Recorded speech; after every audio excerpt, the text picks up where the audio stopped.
Okay, a video discussing improv concepts for Take the A Train. So I'm doing this a little bit differently with my recording setup because there's too many windows to keep going here. So the audio quality is fine. I'm just playing things off of a speaker in this room. It should be audible enough to work with. So Take the A Train. On the PDF, there are a few different things to cover. There are 4 pages trying to give you as much information as possible. I provide some licks and ideas. I don't want to spell the whole thing out, though you're more than welcome to use the ideas in this PDF for your own improvised solo. Worth mentioning, when I say the word improv, that gives a certain idea that you just have to make stuff up off the fly or intuit from the sky some way to play over this tune.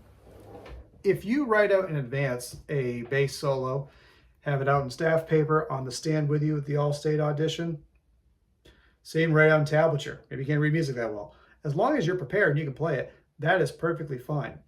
In fact, I think the All-State judge process prefers seeing students that are prepared than that they're just going to show up and improvise it. Now, of course, if you can improvise or feel comfortable doing this stuff, then more power to you. It's a great skill to have for playing this kind of music. But again, being prepared is totally cool here too. So let me go through just sort of each page of the PDF and explain what's going on. On page 1, we have a representation on the A section, where it says letter A, rehearsal A. I wrote out the scales that relate to each chord. So C major 7th, the chord, is equal to C major, the scale. D 7th, sharp 11, the chord, is equal to this other thing called D Lydian dominant, which is a big, terrifying sounding jazz scale. D Dorian, G mixed Lydian. Now, before I go any further, it's worth pointing out that a majority of the song is in the key of C. If you know your key signatures and know that key of C has no sharps or flats, when you look at the D chord, you can see that there's a F sharp and a G sharp, hashtag F, hashtag G. Those are out of the key. So there is one chord that's a big deal in this song that changes you from being strictly in the key of C. But just to demonstrate, you could get away just playing C major stuff and it would sound pretty much fine. So if you know your C major scale and know how to noodle around, you could get through playing the solo on this tune, just messing around with the C major scale. 1, 2, for example. 3, 4.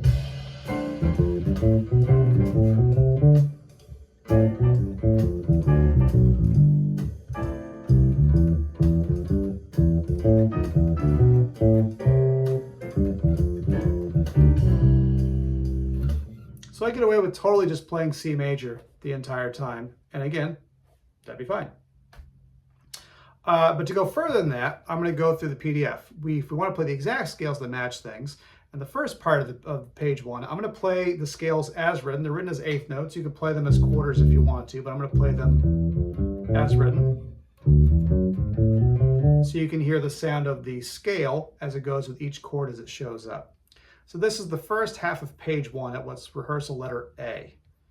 Just back up my little cursor here for a full count off. 1, 2, 1, 2, 3, 4.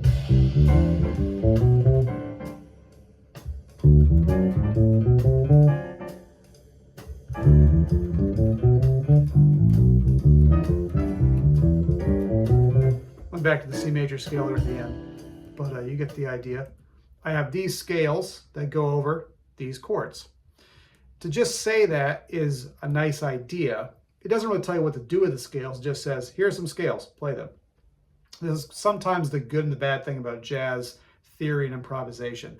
You'll get a lot of these patterns, and especially on a fretboard instrument, it's like playing Tetris, memorizing shapes and just putting them together. It doesn't really tell you what to do with those shapes. And that's probably the biggest issue here, trying to play these kinds of tunes. So, what I'm going to do now is play the bottom half of the page, where I'm playing another A section of the song. And now I'm playing phrasing examples using the scales above. So for the 2 bars of C major 7th, I'm playing notes in my C major scale. For the 2 bars of D7 sharp 11, I'm playing notes within that scale, so on and so forth. It's just going to fit within the chord changes. At measure 13 and 14, it says some chromatics but repetitive motifs. meaning I have some passing chromatic notes. You can see at the end of measure 13, there's an A flat passing down by half step. That'd be a chromatic. And repetitive motifs, meaning I'm sort of repeating a similar idea over and over. So repetition is cool. You can use passing chromatic notes if you can hear them, or you can sort them out with your ear. The most important thing is doing something that sounds good and feels good in time. Here is now the bottom half of page 1 using the phrasing motifs. 1, 2, 1, 2, 3, 4.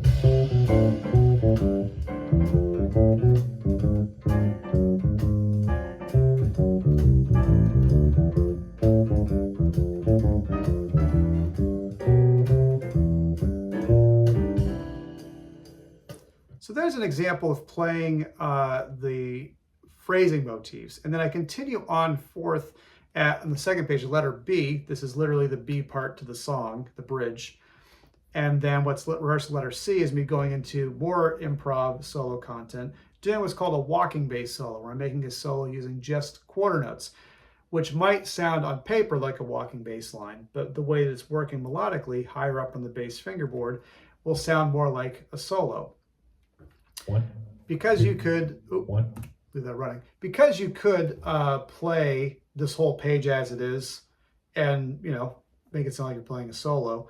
Instead of talking about everything, let me just play through all this one time, the first and second page in its entirety, so you can hear all this stuff in context. And then I will continue to talk about in page 3 and 4 things you can use to try to build your own ideas when trying to improvise on Take the A Train. So here is the whole form of A Train with all the stuff. 1, 2. First letter A just scales. 4.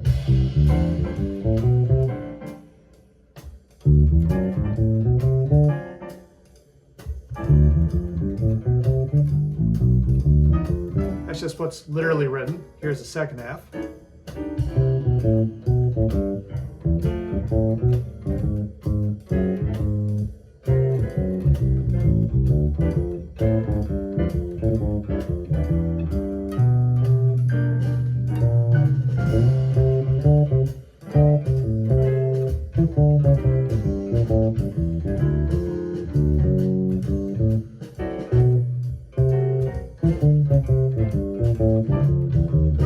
Now walking.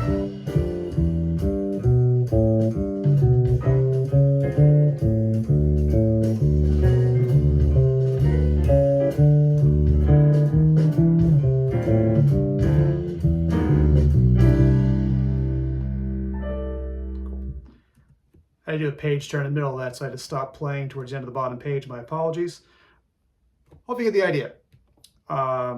So moving on to page 3, the walking bass solo. I'm making a big deal of this because in each of these all-state videos I make, I try to introduce a different concept for soloing or creating ideas. As a bass player, it's really important for us to understand how to make a walking bass line. So at letter D on page 3, I write out a walking bass line using what we'd say is the middle register, kind of the higher, but not super high notes of the fretboard. And I've noted on the page, obviously with tablature as well, but I've noted what function the note has in the chord. On page 4, there's a reference for what notes belong in the chords. But at letter D, the first 4 notes are C, B, G, D, and of the C major chord, C major 7, C is the root, B is that 7th or the major 7th, G is the 5th, and D is, although in the key of C, it's not in that 4-note chord. As we go through the bass line, I've only put labels on notes that are in the chords. The other notes, it's not that they don't matter, I'm just want us to hyper-focus on the chord tones. As a general rule of thumb, you want to be playing chord tones in a walking bass line roughly 75% of the time. But that does not mean that every measure is literally 3 notes and then 1 non-chord tone.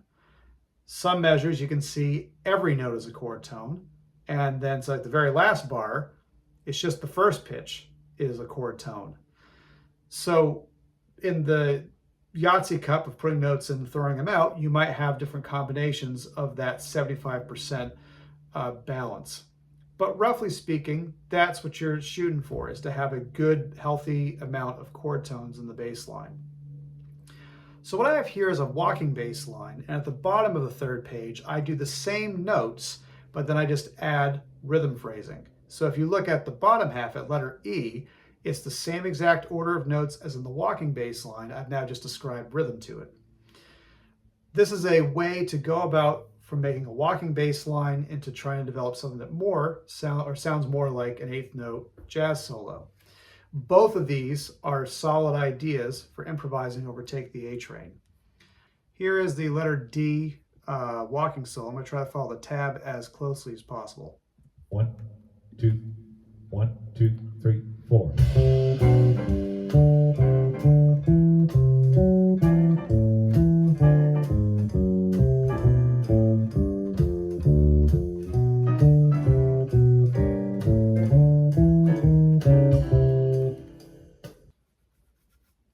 So I'm going to do letter E now, which adds rhythm to the whole thing. So by itself, in fact, let me just do this without it. So again, here's the walking thing by itself.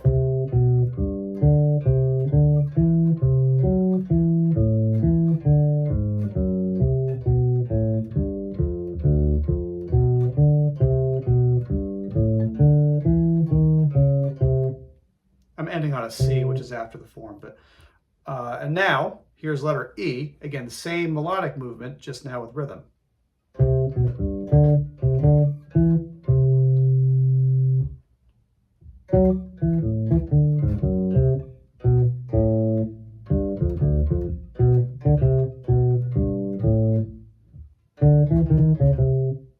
So now we have more rhythm. So now here is the same excerpt, same backing track part of letter A, now with that added syncopation going on with it. 1, 2, 1, 2, 3, 4.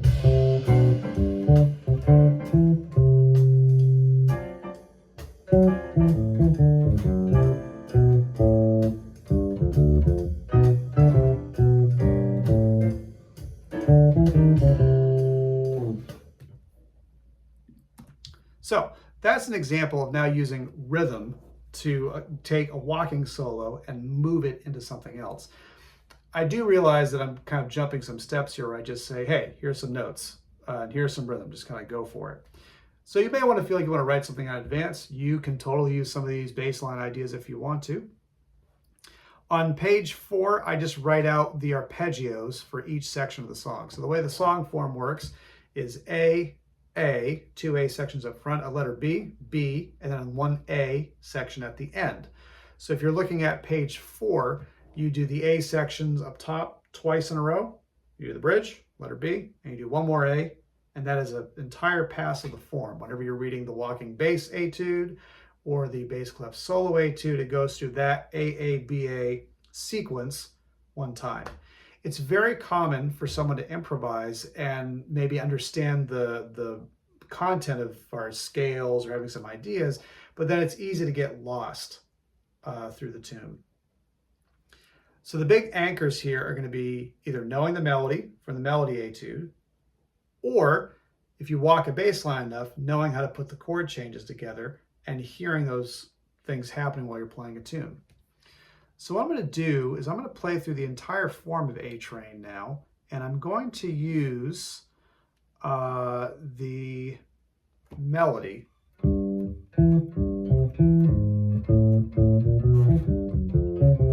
I'm a little buzzy today.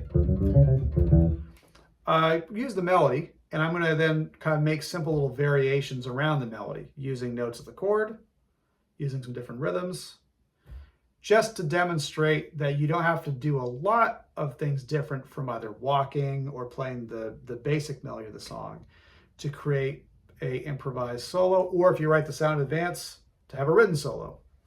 So for example. 1, 2, 1, 2, 3, 4.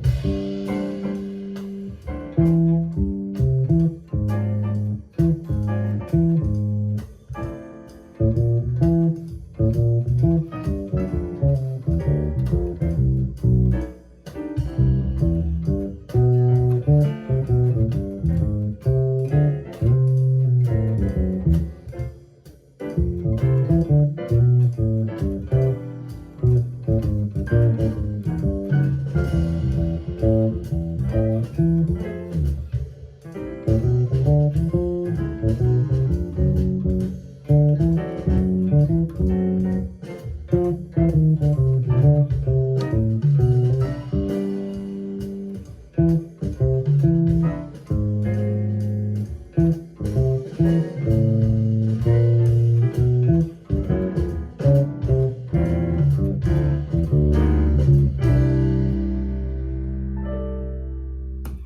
I deviated a little bit from the melody, especially towards the middle, as I was feeling more comfortable finding some ideas. But essentially, I was using the main melody motif and then messing around with different arpeggio chord tones, which are lined out on the PDF. And not to say that it's this simple, but if you have a grasp of those two things, you can just sort of roll the dice with them and probably come up with something. The hard part for a lot of us getting into this music is you might technically play all this information correctly. Like I have the right notes, I have good rhythm choices, etc., etc. But you just might not know if it's like actually a good idea or not. You just might think, well, I mean, I did it, but to say if it's good or bad might not be clear because there's so much academic, ethereal, plain, content going on trying to memorize this stuff or feel comfortable playing through it. I would say the biggest thing is to use your ear and let your ear guide you to decide if something sounds good or bad. So as you're playing through something, if you play something you just think sounds gross, then don't do it. It takes a while to build the ear on playing music like this, but if I were to simplify some of my ideas in A Train, I could also do something kind of like this. 2, 1, 2, 3, 4.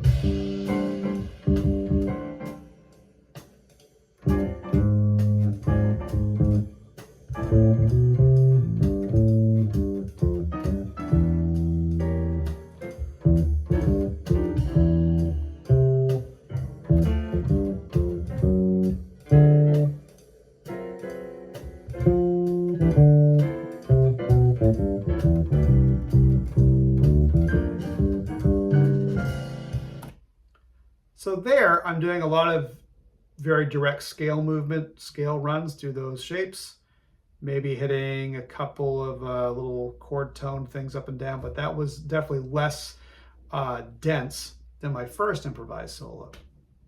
So just to give you an idea, there's a range of stuff you can do that doesn't have to be overly complex. The big thing is to do something that you think sounds good. So again, if improv is a scary idea, then write it out, compose it. But just write out something that you think sounds good. That's the big one. So hopefully this is helpful as a kind of a crash course in looking at improvisation on Take the A Train for Maine Jazz All States. You can always email me, which you'll see in the video below, the description.